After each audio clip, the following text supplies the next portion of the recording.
Hello everyone, welcome to today's session of your financial management.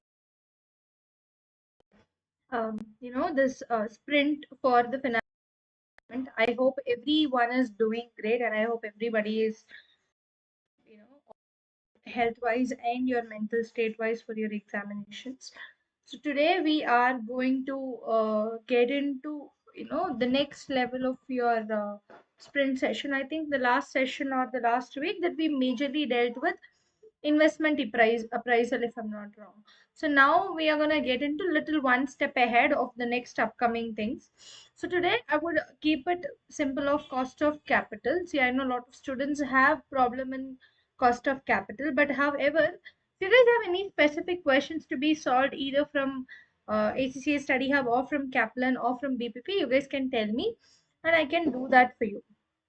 Okay.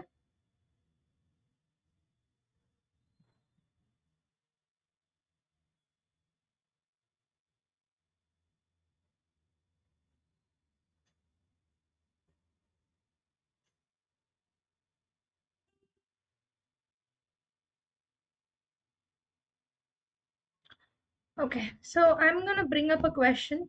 All right. So let's get into some of the weighted average. So I will start with weighted average cost of capital. Of course, you have something called, weighted average cost of capital.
Okay.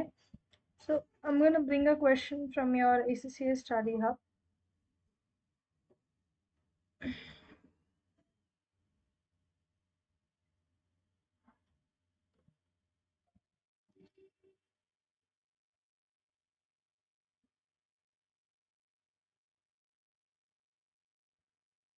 So we would be solving a question called too far company. Yeah, and it's about weighted average cost of capital. You guys can go to ACCA Study Hub and you'll be able to find a question by just doing Control F in your Study Hub, people.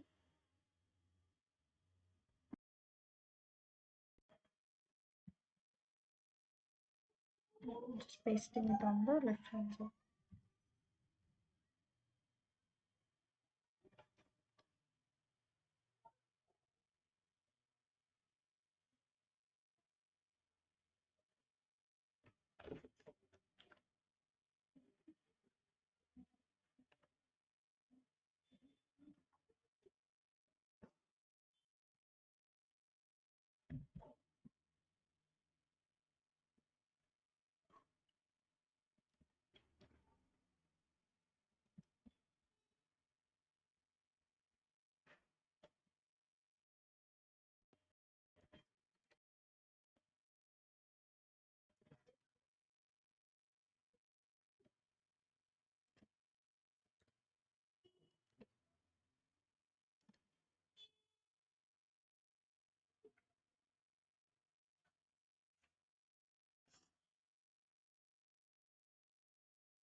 Okay, I hope you guys can see the whole question on the left hand side.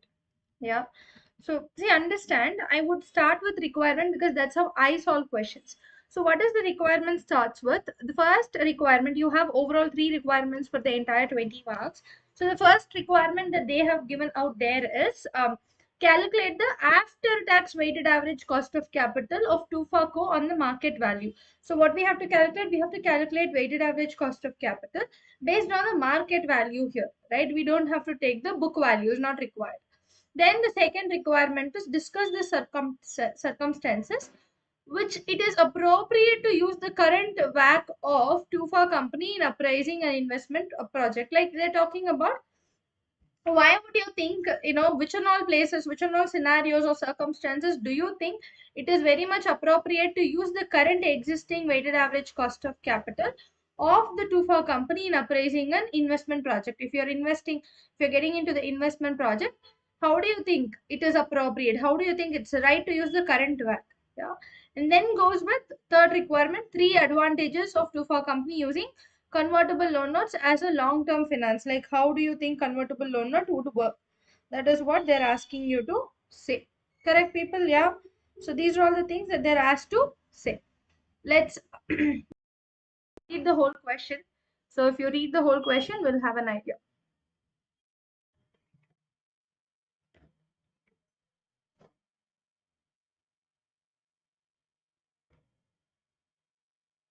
Okay.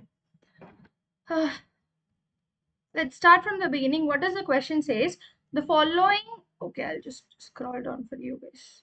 The following statement of financial position information, which is relates to Tufa company, a company listed on a large stock market, which pays a corporation tax of at the rate of 30 percentage.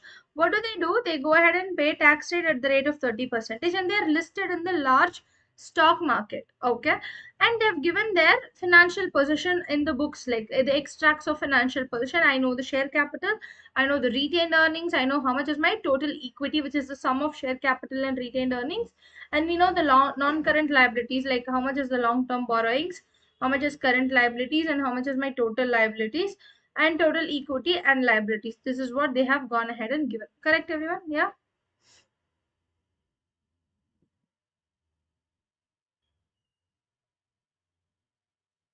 So the share capital of Tufa company consists of 12 million of ordinary shares and 5 million of irredeemable preference shares. So you need to understand, if it is redeemable preference shares, will it be first of all called as equity? Not at all. We don't call redeemable preference shares as a equity. We call only irredeemable preference shares as equity. Why do we do this? Why do we do this, people?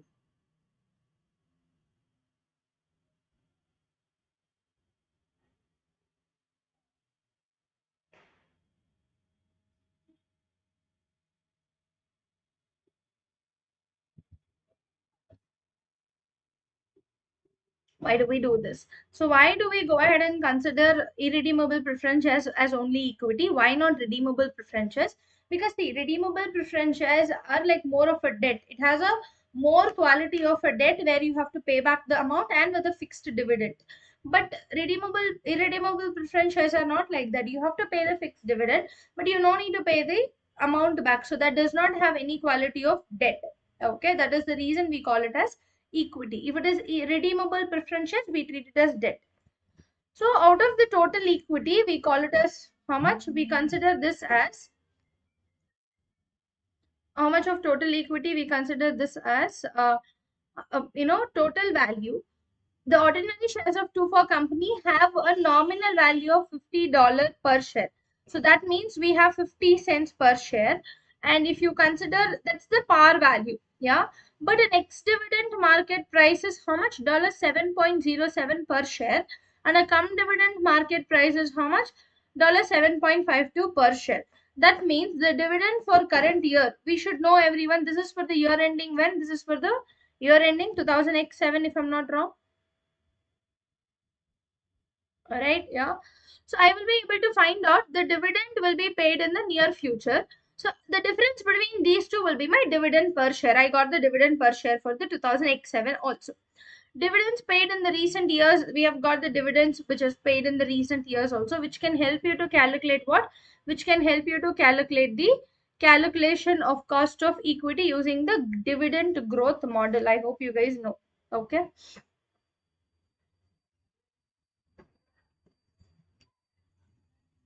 So now the 5% preference shares of Tufa company have a nominal value of 50 cents per share and the next dividend market price is just $31 per share. So the market value is how much? The market value is very less than the nominal value. Are we supposed to take market values of the for the calculation of weighted average cost of capital, or am I supposed to take market value for the calculation, or the book value? We are supposed to take market value. Okay. I'll just little reduce my video.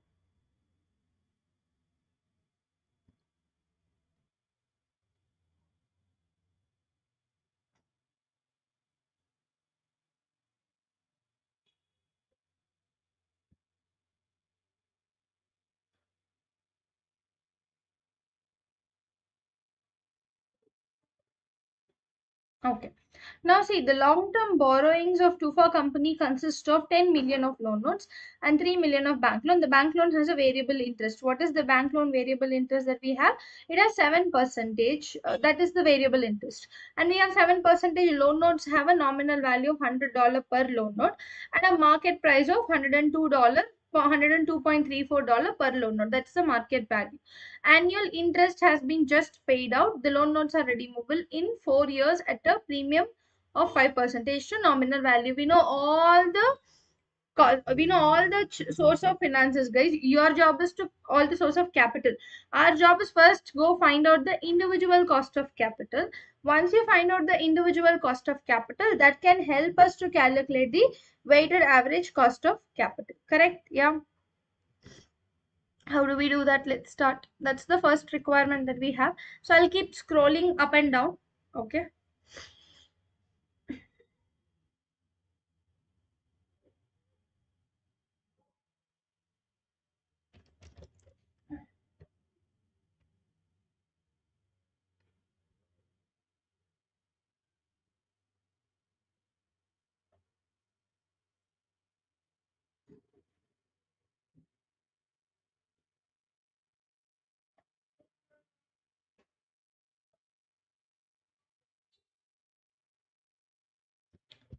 So since I have bank loan first, let me go ahead and calculate bank loan first. Cost of bank loan. Yeah. Then we will go ahead and calculate cost of,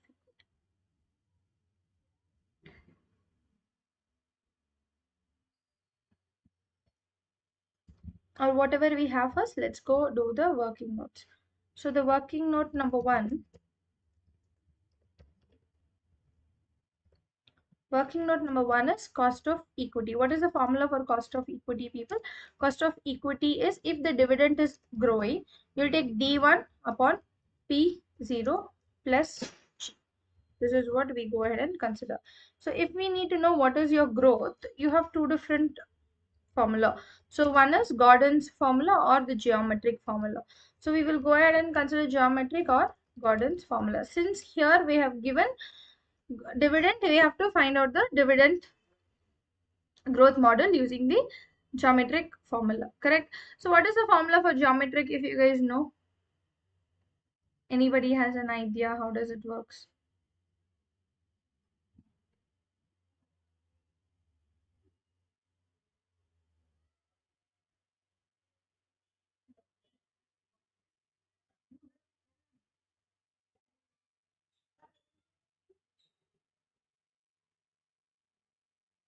Okay,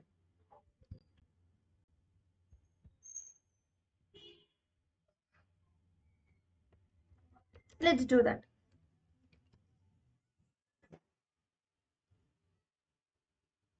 So what is the ex-dividend price? What is the dividend per share in 2007? Let me go right. DPS, that is dividend per share. I'm writing dividend per share. Like 2000 x7. So I'm writing here. So 2000 x7, they said that we just paid a dividend of how much? 2000 x7.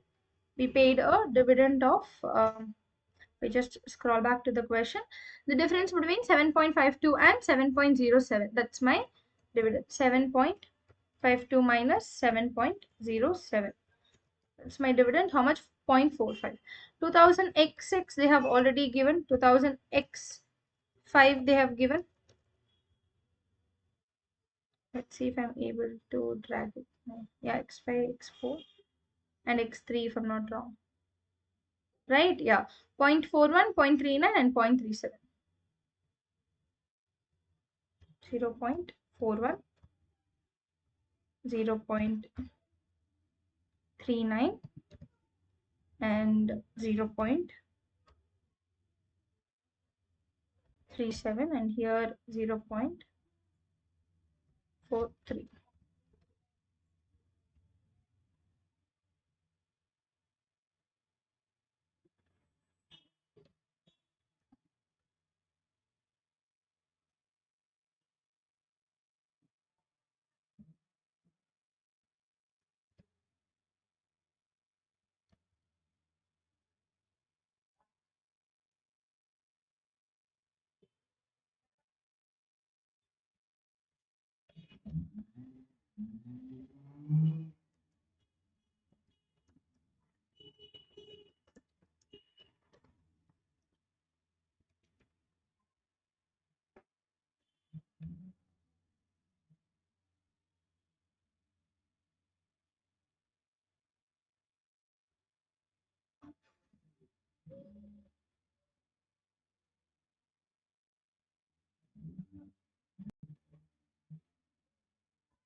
Okay.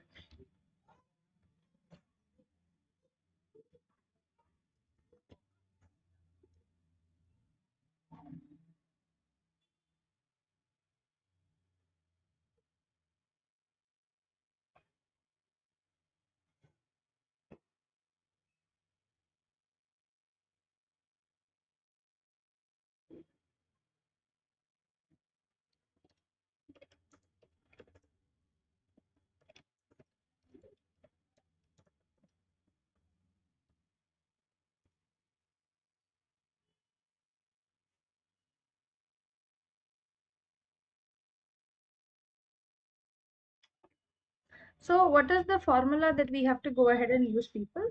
So to find out the growth rate, we have the formula, and that formula would be dividend n years ago. That is dividend n years ago is dividend before. Yeah.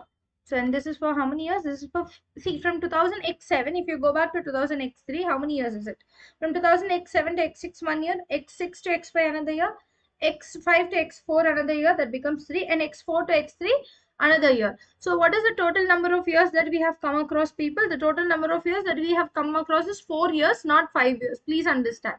Okay. So from x3 to x4 1 year, x2 to x4 to x5 2 year, and x5 to x6 3 years, x6 to x7 will be 4 years. We have to consider that as 4 years. What is the formula for growth rate? Dividend now, dividend n years ago divided by dividend now. What a dividend, what a dividend now, dividend d0 upon dividend n years ago. Yeah, take this raised to the power, you'll take raised to the power 1 by n, correct? So we'll take raised to the power 1 by n, again minus what? Minus 1. This is what I'll go ahead and find out for the growth rate, if I'm not wrong. Correct, people? Yeah. So what is dividend now? Dividend now is 0.45 divided by dividend n years ago is 0.37. Correct? To this, I'll take this value and raise it to the power 1 by n. What is 1 by n? 1 by 4. So to this, I will go ahead and minus what? This minus 1. So this will be the value of my growth rate. You guys can go calculate in one single cell for your understanding, which a lot of students are difficult. They'll find difficult to apply the percentage. My growth rate is how much, people? My growth rate is 5.02 percentage. So now if I consider the growth rate of 5.202 percentage, understand what is my D0. D0 today is 0.45. Yeah. So what do you think D1 would be? D1 would be 0.45 plus this 5.2. 2 percentage. So generally what I do, I multiply with 1 point, yeah, take 1 plus this growth rate whatever it is there, I take that. So I know what is my D1 rate. You can expect to have how much people? You can expect to have 0.47. That's my D1 dividend rate. So now understand with this, if I have to go apply this cost of equity, what is my ex dividend price, people? My ex dividend price would be $7.07. What is my growth rate? I know what is my growth rate would be. Growth rate is gonna be 5.02 percentage. And I also know what is my D1. My D1 is $4.7. So if I go ahead and calculate my cost of equity, my cost of equity will be how much? My cost of equity will be D1. Let me take bracket D1 upon P0, that is 7.07, plus growth rate would be how much? Plus growth rate would be the value of 5.02 percentage. So if I go ahead and consider how much is my growth rate, people, my growth rate would be 11 point, sorry, my cost of equity is 11.7 percentage. So one cost I got to know. How much is my cost of equity, everyone? My cost of equity is 11.7 percentage. I hope everybody understood that. Okay. Then let's move to the next one. What is the next working note that I can go prepare? The next working note that I will go prepare is I need to find out the cost of what? Cost of the preference shares. Let's go find out cost of preference shares, how much it would be. How do you calculate cost of preference shares? See, again they have given the D value, like, right? Let's go to the question information which has been given. So if you know cost of equity, the rest things are easy. They've given 5% preference shares of 2 for company have a nominal value of $50 for 50 cents per share, but an ex dividend market price of 31 per share. So, and they have clearly said that, the dividends have been paid. No, I don't think so. Any information about the dividend has been paid. Correct, people? Yeah. But they have given the value of the market price. You see, what is the dividend that they would be paying people? 5% of $50. That's a fixed dividend if I'm not wrong. Correct? Yeah. So I have to find out my cost of preference shares for it. How do you calculate? So I'm just gonna, this is working note. First one is, let me write. Number one is cost of equity. This is done. So working note number 2 that we would be doing is cost of preference shares.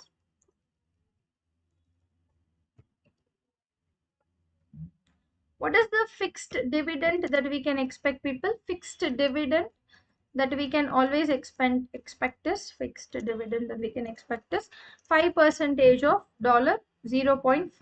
That's my fixed dividend always. How much that would be? Take 0.5 multiply with 5%. It will be of how much? 0.025. That's my fixed dividend. I got to know. What is my ex dividend share price? My ex dividend share price is $0.31. That's what the information that they have given. So what is KP? KP is equals to D0 or D upon P0. That's all the formula is, as long as there is no growth. So now consider, it's irredeemable by the way. Yeah.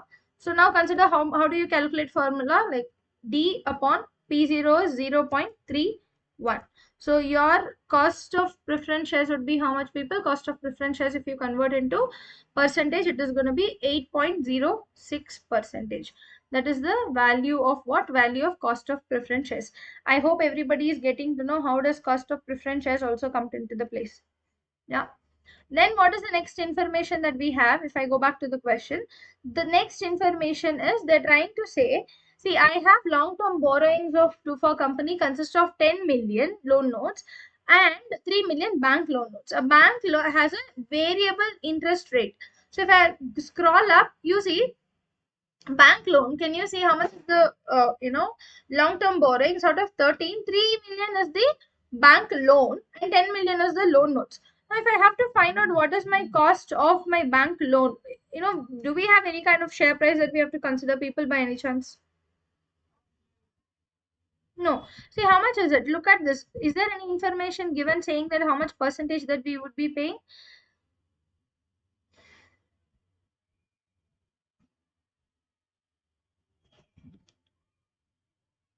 I can do the cross multiplication for you.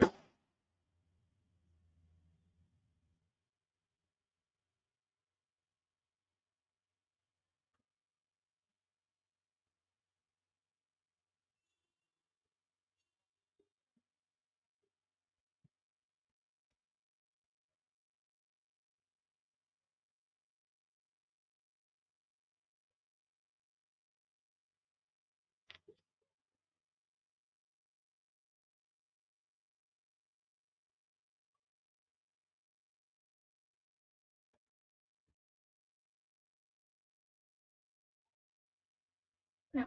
So the bank loan has what? Variable interest. So the loan notes interest, whatever that we will go ahead and consider, that will be the same interest for even the bank loan. The cost would be the same. So first we have to prepare what? We have to prepare for loan notes. This might be little tiring. Working note number 3. So first I have to prepare what? I have to find out the cost of debt which is on loan notes. So you see, it's more or less what? If you read the point, it is like you have an option to redeem it in the future in 4 years time at 5% premium. Don't you feel somewhere you have to calculate IRR to even consider what? To even consider the calculation of your cost of bank loan. So see, cost of debt. How much would be the cost of debt? How do you consider? See, starting from the beginning, what is my X interest share price? X interest share price in the question that they have given us, dollar 102.34 is what I could see. So the X interest share price is how much? X interest share price is dollar 102.34, and this will be treated as what? This will be treated as invest cash outflow if anyone is pending. Correct, people? Yeah. Now understand, if I go invest $102.34 in a loan note today, what is my future cash flows? Identify your future cash flows. So the future cash flows will be two things. One is interest. How much is the interest payment that you can expect to have? The interest payment that you can expect to have, understand again, the interest would be of post tax. It will not be pre-tax. We want post tax. Yeah. So interest would be how much? Interest would be nothing but what is the percentage that they have given by people? 7% of $100. I would go ahead and get what? I would go ahead and get $7 per share. Correct. So $7 per share. How do we calculate? Nothing but 7% multiplied with $100 as the nominal value. Provided this is interest before tax, you have to take after tax value. So the after tax value would be of how much? It would be of dollar. After tax value would be $7 multiplied with 1 minus tax rate. What is tax rate, people? Tax rate given in the question is 30%. So that means $7 multiplied with 1 minus 30%. Right? So I'll go ahead and find out how much is it. It will be of 7 multiplied with 0.7. It will be of 4.9. So one cash flow is how much? Interest cash flow, which will be of $4.9. This happens every year for next 4 years. And then we have another future cash flow would be redeemable, redeeming option. That'll be how much? Value would be $100 plus we have 5% premium everyone. So that becomes how much? That becomes $105. Correct, everyone? Yeah. So now what I have to go ahead and do? I have to go ahead and do the calculation of what? Calculation of the overall consideration. Yeah, I have to go ahead and find out the discounting factor. So now see, we calculate IRR here. Doesn't require like you have to go ahead and consider this value only. So T0, T1, let me write it here. T1, T2, T3, T4. Why am I writing like this? Because I have two different cash flows, right? So I'm going to write it here, and generally I give reference. So I'll write 1, 2 and 0, 1, 2 so that it goes as a reference. Now understand cash flows. What are all the cash flows you can expect to have? Interest cash flows, which will be of $4.9 every year. That goes till here, and here 105 plus 4.9. These are all the total cash flows that you can expect to have. So first I'm going to calculate discounting factor at the rate of 8% for my understanding. So how much would be the discounting factor if I calculate under 8%? 1 divided by 1 plus 8% raised to the power 0.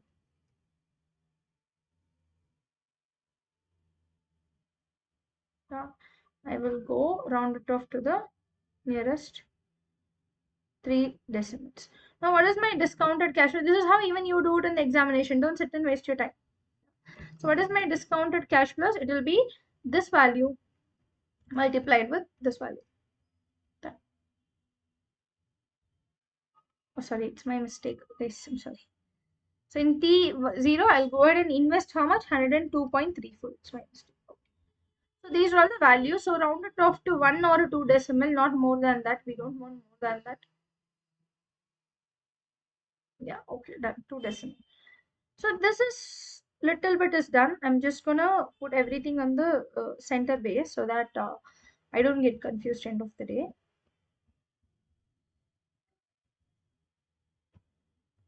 Okay. Now again, discounting factor. See, first I'll calculate NPV on this because if it is coming on negative, what I can do, I can go ahead and take some, less discounting factor because the less discounting factor will give me positive NPV. Okay, this is my NPV. So let me take discounting factor at the rate. Now let's take, I'll take 6%. Okay.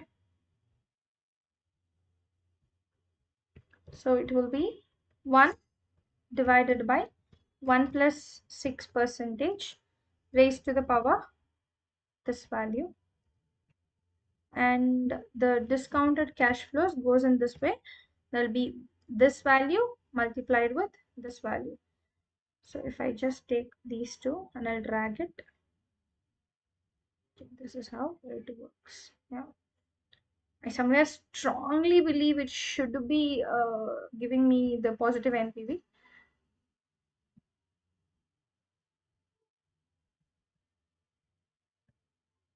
If not, I might change it.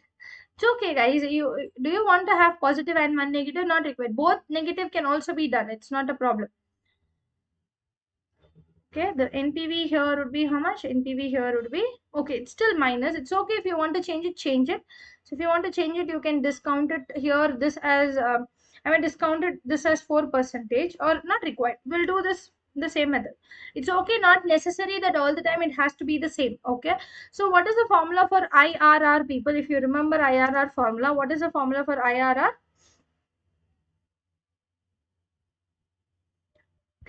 IRR formula would be, I'll take the lower rate plus I will take NPV at lower rate divided by NPV at lower rate, what?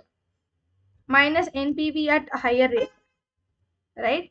So this whole divided with another thing is lower rate, higher rate minus lower rate. This is what we're gonna do. So let's go do the calculation. So what is my lower rate, people? My lower rate is 6%. Yeah.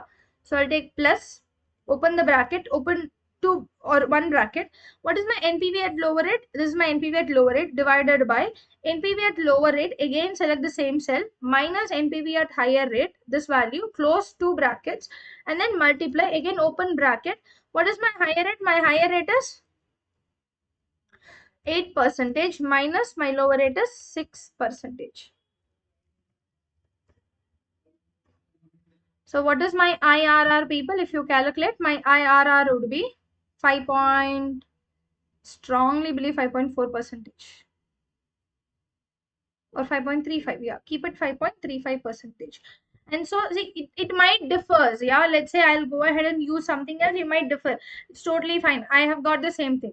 So cost of debt, loan notes and bank loan will have what? 3 point, and bank loan will have how much? Will have 3.5% as the cost of debt for both loan notes and the bank loan. Yeah, I hope people are clear till now, everyone. Sure, right?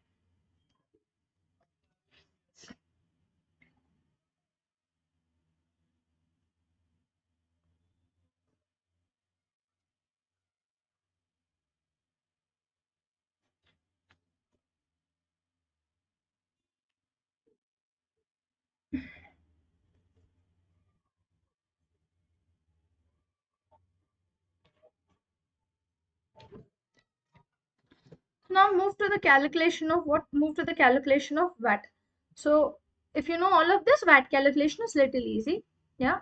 So now go for that 11 marks calculation. Calculation of, don't write VAT. Yeah, calculation of weighted average cost of capital is what you have to go ahead and we need to know the market values. We need to know what? We need to know the market values. How do we get to know? First start from equity. See, understand how much is number of shares that I have. Number of shares that I have is nothing but what is my total value of equity, people. So the ordinary share capital, if you see, out of 17 million, 10 million, 12 million is consist of ordinary share capital, and for 5 million consist of irredeemable preference shares. So let me go write equity may write ordinary shares first. Ordinary shares. How much is the number of shares that you have? Let me go calculate. The number of shares that you have is 12 million divided by what is the value of what nominal value 50 cents. So the number of shares that you can expect is 24 million. Correct? Yeah. So what is the market value, everyone? The market value or ex dividend price, share price in the market is how much, people? Share price in the market would be it is going to be 12 million. It's going to be 24 million.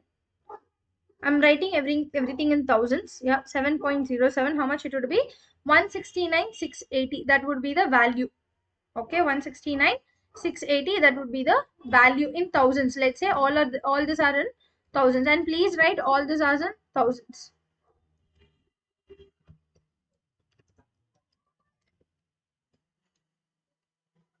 All right, all are this in thousands. Okay, done.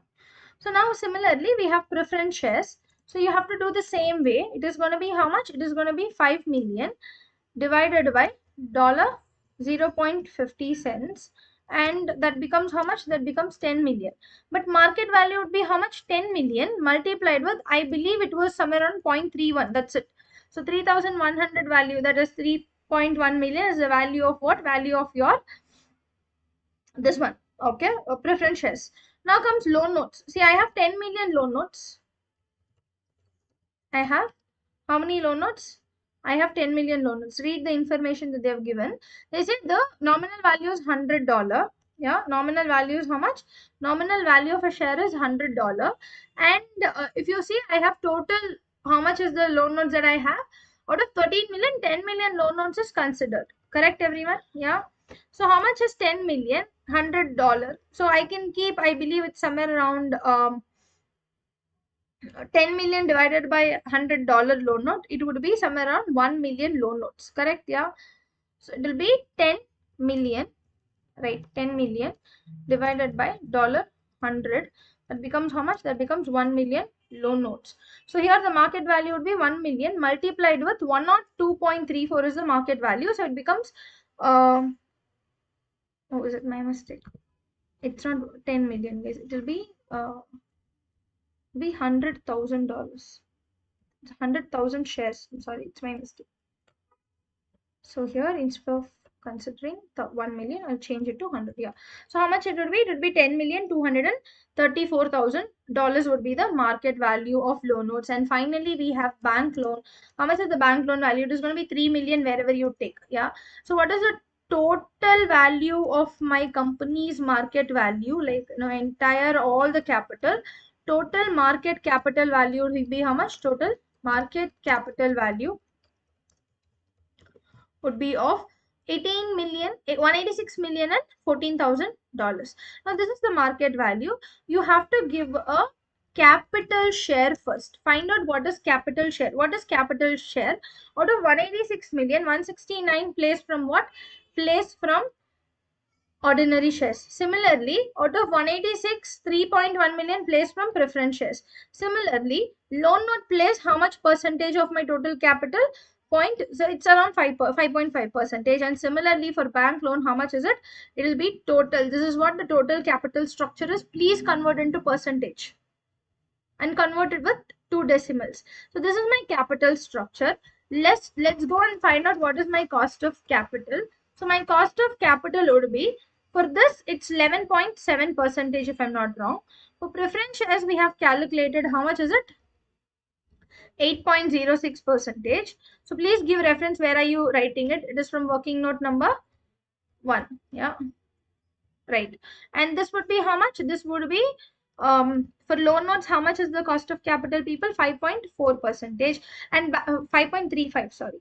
5.35 percentage, and bank loan also would be 5.35 percentage. So you take, this is my total cost of capital. Let's calculate weighted average. How do you calculate weighted average, people? So take the market capital share, multiply with their cost of capital. So you have to do this and add everything. That's all you're going to do. Let it be a curious number. Yeah, sum of all of this will be my WACC. First I will go round it off.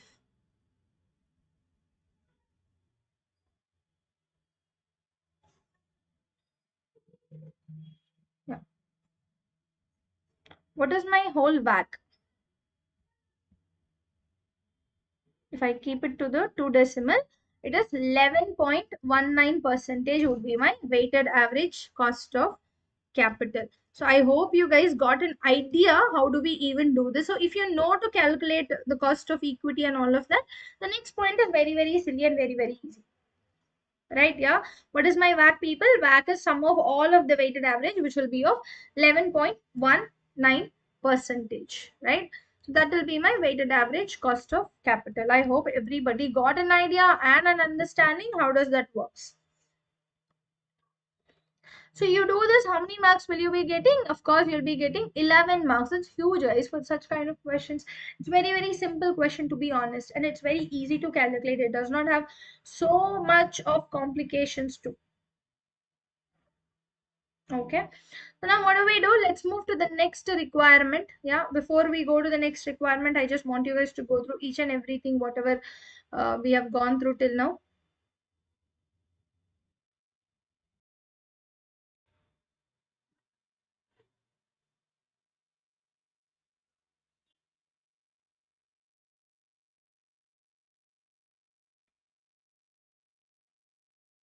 Okay. Yeah. So I hope you guys can. If you want to do little dressing in your examination, you can go ahead and do this. It's totally fine. And make sure, I prefer to keep everything in the center because that gives the understanding, okay, this belongs to this cell, because I generally don't put the margins. But if you want to put the margins, you can still put the margins. Yeah, it's up to you. Okay. Let's go to the next requirement that we have, everyone. The next requirement that we have right now is within the same question. Okay, it talks about 3 marks career. Discuss the circumstances under which it is appropriate to the current WACC of two for company in appraising an investment project. So where and all you're gonna go invest the current WACC calculated, the 11.12 percentage that we have gone ahead and used, where and all you would be considering. See, you guys need to understand why do we calculate WACC? WACC comes into the point only when you identify the business risk together.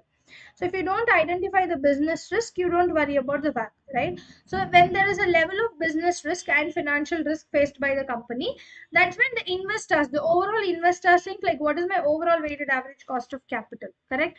So understand, if you have WACC, weighted average cost of capital, this can be used as the discounting rate in appraising an investment project of the company, provided that particular investment project does not change the current levels of business risk and financial risk faced by the company. Why? Because this is totally based on what? Totally based on the current business risk and current financial risk faced by the company. Agar A change hua to, if this is getting changed, then what is that right now we have calculated, that does not have any point to be added. Yeah, so I'll just give an answer first, like which I want to put it on the screen for you for the requirement number B. So I'm just gonna write it here, requirement number B.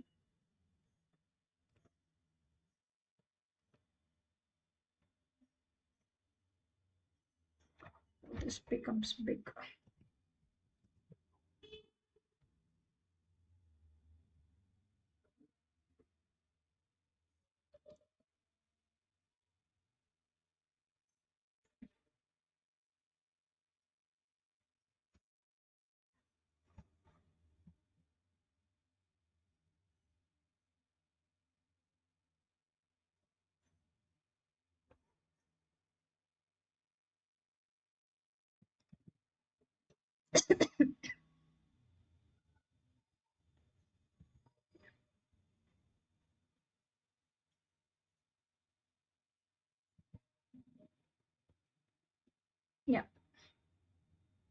See, these are all the 2 points that I spoke about.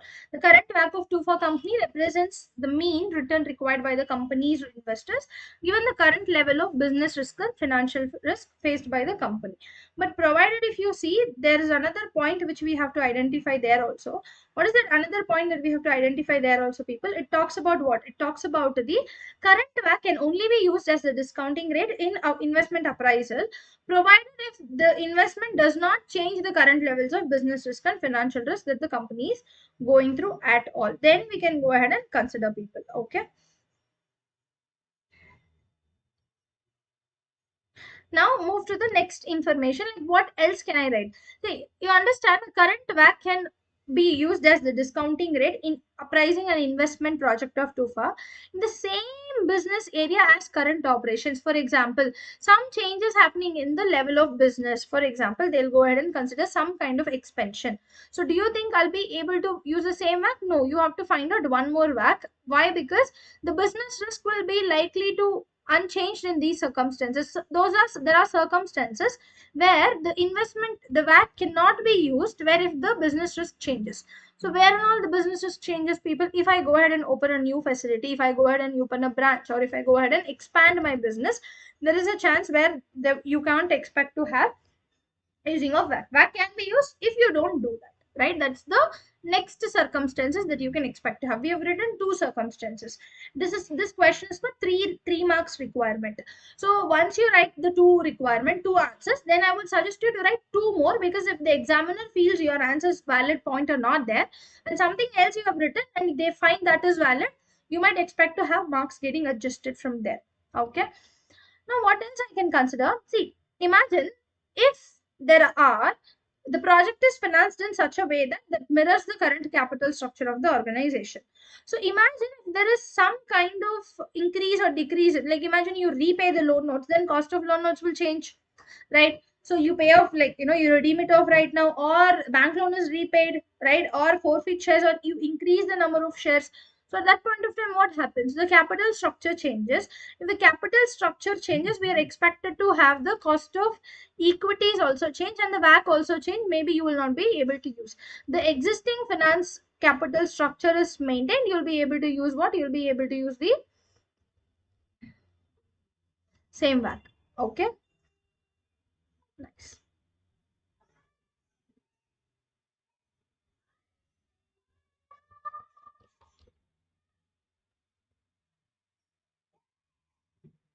So that's the third point that I have written. You guys can go through that for a minute by pausing the video later.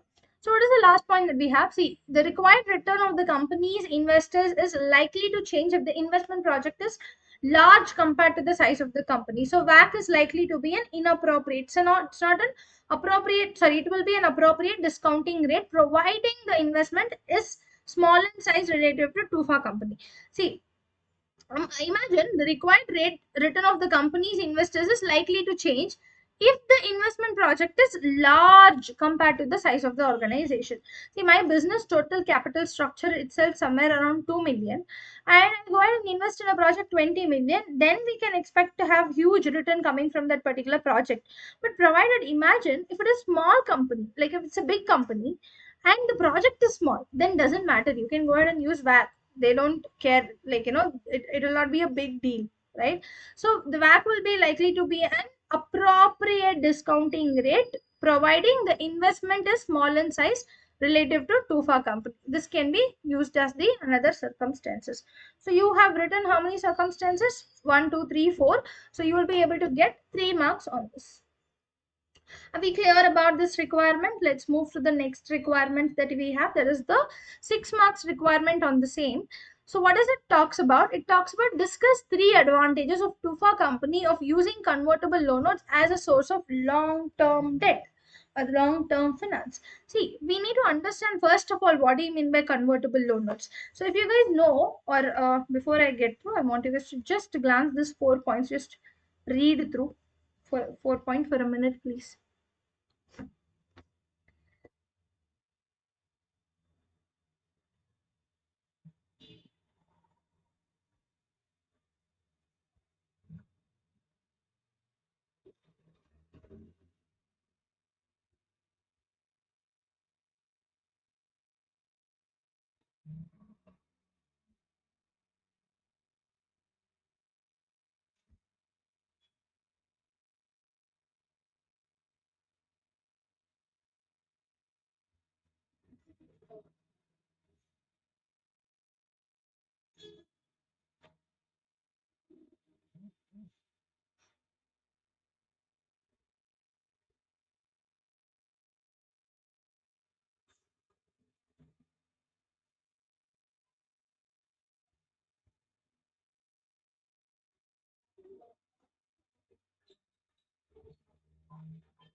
Okay.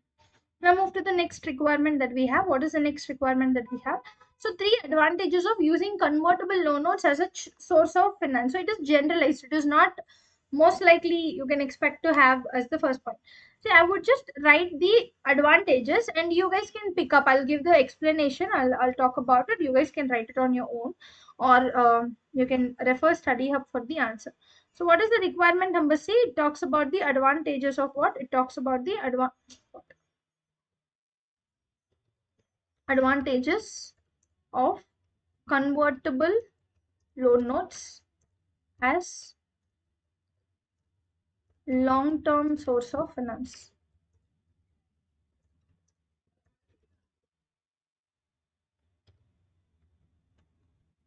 So first one is conversion than redemption. If the opposite person, like what is the opposite person? The person who would have taken the holders of convertible loan notes thinks that conversion into ordinary shares will increase their wealth. Conversion of the loan notes will occur on the conversion date. So TUFA as a company need not to pay any cash to redeem the loan notes. This is like becoming, this becomes, this sometimes referred to what? Self liquidation. What happens? My debt is getting converted to my equity. I no need to move that from debt to equity. It automatically happens because of the conversion option that we have given to the owners, that we have given to the holders of the loan notes. That is very first point that you can write.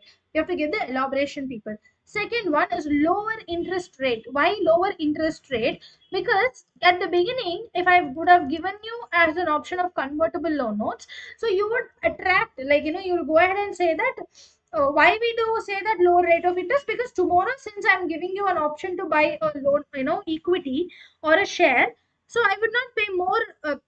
What are you expecting? What is more are you expecting? The amount that you are expecting, I might not go ahead and pay. Why? Because why is that I might not pay the amount that you're expecting? Tomorrow I'm giving my shares. Instead of giving back the money what I have, what you have just paid me, yeah, that could be the additional option, second advantages that you can go discuss about. But when you discuss, make sure you write minimum 2 points under each, because this is for 6 marks requirement. You can't write one point and move forward. Okay, people. And they've asked only three advantages. Don't write four, five, or even if you five, make sure you have the equal points in that. Right, people? Yeah.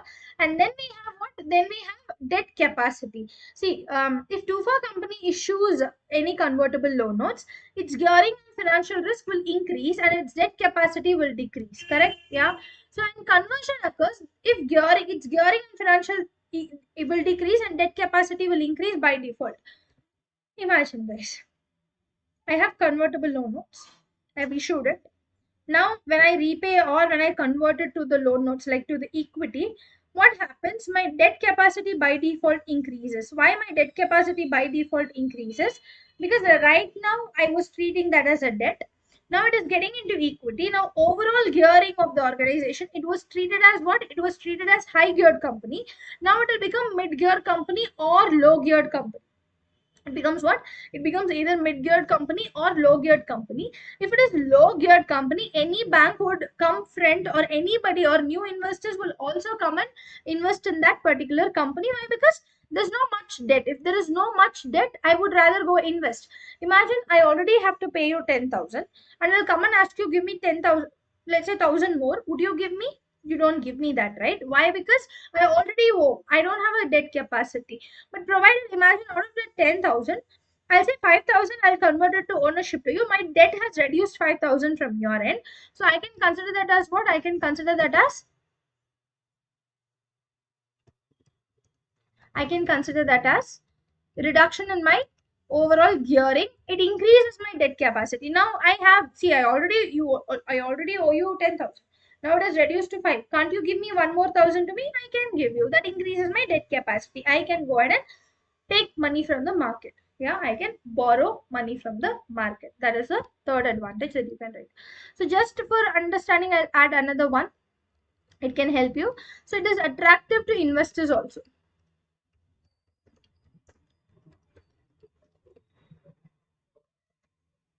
And what is attractive to investors? So if a company may be able to issue convertible loan notes to raise long-term finance, even in finance, investors might not be attracted by an issue of ordinary loan notes. Why? Because if you issue the ordinary loan notes, they feel like there is a risk, what if the company don't pay and all of that. But conversion, you have an option to convert later. So there is always, it attracts the investors. Oh my God, I'm going to get something called ownership. Imagine Reliance comes up and says convertible loan notes. Will you not go invest in that? You would, right? Yeah, you would go invest in that particular thing. So that is called what? That will be treated as attractive to investors, which is most likely happens in lot of convertible loan notes.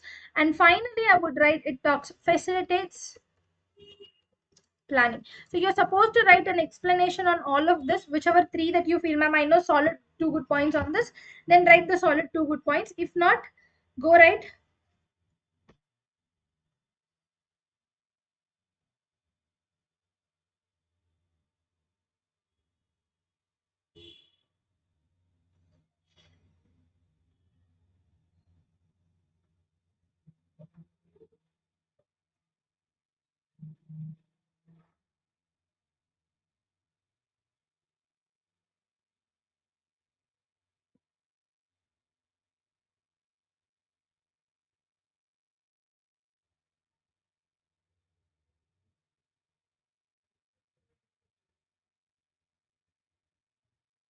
Yeah.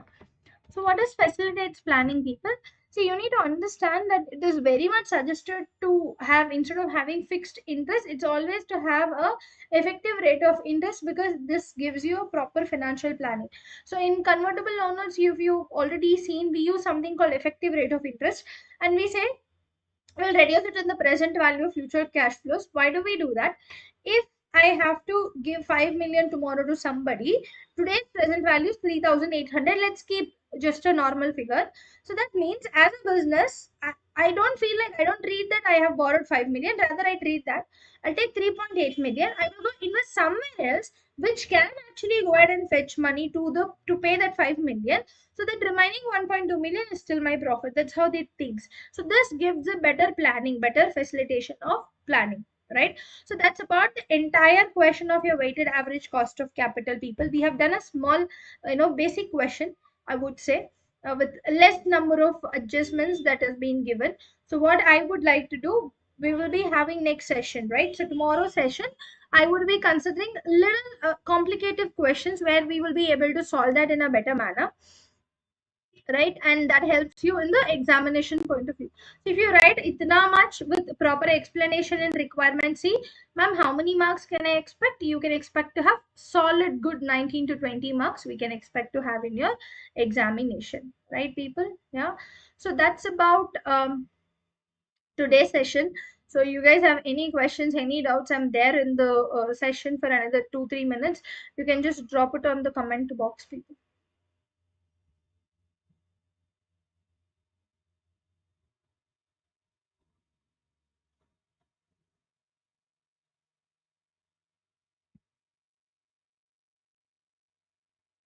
Okay, I don't see any questions coming in. Uh, okay, anything you guys can, of course, messages, contact us. Come put your thoughts on comment section where we'll be able to find out the best things for you guys. Okay. All right, then I would take a leave. If you guys have any doubts, always put it on comment section. Thank you so much for staying as a great audience today. Thank you.